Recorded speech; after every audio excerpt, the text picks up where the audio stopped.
Praise the Lord. இம்மாத வாக்கு தத்தம் சங்கீதம் 115 வசனம். வானத்தையும் பூமியையும் படைத்த கர்த்தராலே நீங்கள் ஆசீர்வதிக்கப்பட்டவர்கள்.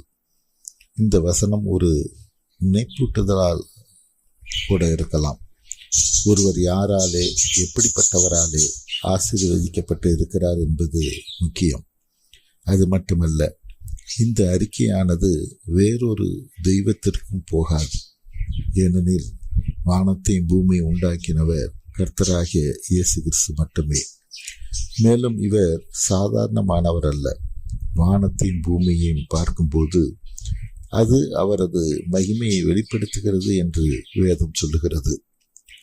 ஒரு மரத்தை தேவன் ஆசீர்வதிக்கிறார் என்றால் ஒரு நாள் அது மிகுந்த கனியை உடையதாக மாறும். அந்த கனிகள் தான் அந்த மரம் ஆசீர்வாதமாக மாறிவிட்ட நிலை.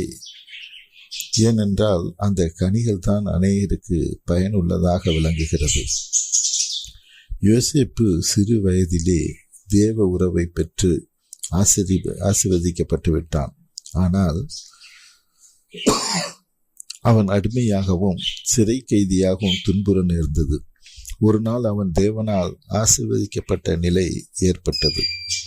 அங்கே பஞ்சத்தால் வாடிய அவனுடைய பெற்றோரின் குடும்பமும் ஒரு தேசமும் ஆசீர்வதிக்கப்பட்டது.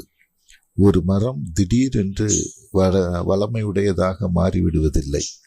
அது விதையிலிருந்தே வளமையுடையதாக இருப்பதால் தான் அது வளர கனிகளை கொடுப்பதாக மாறி அநேகருக்கு பிரயோஜனப்படுகிறதாக மாறுகிறது. ஆம், நான் இரட்சிப்பின் அனுபவம் பெறும்போதே தேவ ஆசீர்வாதத்தை பெற்றுவிடுகிறோம். ஆனால் தொடர்ந்து தேவன் நம்மை கனி கொடுக்கும் தன்மை உடையவர்களாக வளர்க்கின்றார். அதனுடைய நோக்கம் நாம் பிறருக்கு ஆசீர்வாதமானவர்களாக விளங்க வேண்டும் என்பதுதான்.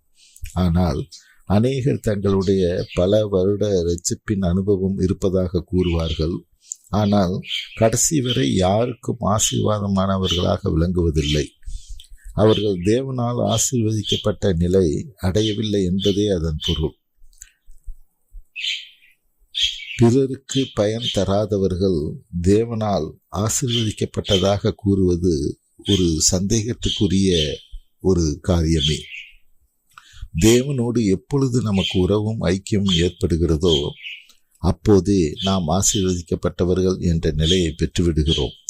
ஒருவேளை உலகத்தின் பார்வையிலே நம்மிடம் விசேஷமான எந்த செழுமை நிலைமைகள் தோன்றாவிடனும் தேவனுடைய பார்வையில் அதுவே ஆசீர்வதிக்கப்பட்ட நிலை.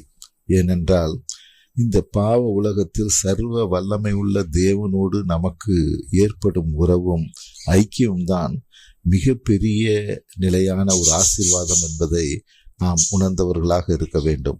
இந்த நாளிலும் தானே அப்படிப்பட்ட வானத்தையும் பூமியும் படைத்த கர்த்தராலே நாம் ஆசீர்வதிக்கப்பட்டவர்களாக இருக்கிறோம். இதை நாம் அறிக்கையிடுவோம். தேவன் தாமே இந்த நாளிலிருந்தும் நம்மளை வளமுடையவர்களாக ஆசீர்வதித்து வருகிறவராக இருக்கிறார். ஒருவேளை இப்பொழுதும் நாம் மற்றவர்களுக்கு ஆசீர்வாதமாக இருக்கலாம்.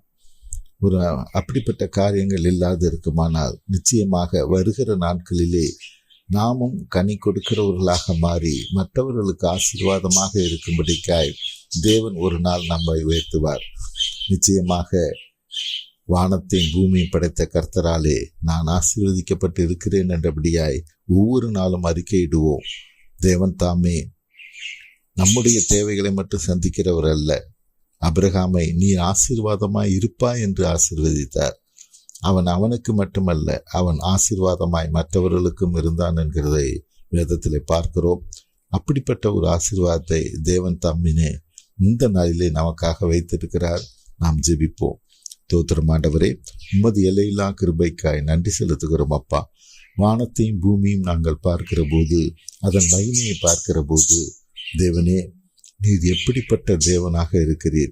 உம்மை நாங்கள் தெய்வமாக கொண்டு இருக்கிறபடினாலே உமது ஆசீர்வாதமானது எங்களது தேவைகளை சந்திப்பதாக மட்டுமல்ல, நாங்கள் மற்றவர்களுக்கு ஆசீர்வாதமாய் இருக்கும்படிக்காய் எங்களை உயர்த்த வல்லது என்பதை நாங்கள் விசுவாசிக்கிறோம். இப்பொழுது நாங்கள் ஆண்டவரே அதை நம்புகிறோம் அப்பா. நாங்கள் விசுவாசிக்கிறோம். வானத்தையும் பூமியும் படைத்த கர்த்தராகிய நீர் எங்களை ஆசீர்வதித்திருக்கிறீர். அதற்காக உமக்கு நன்றி செலுத்துகிறோம். எங்கள் ஆண்டவரும் மீட்பர் இரட்சகருமாய் இயேசு கிறிஸ்துவின் வழியாக எடுக்கிறோம் நல்ல பிதாவே. ஆமென்.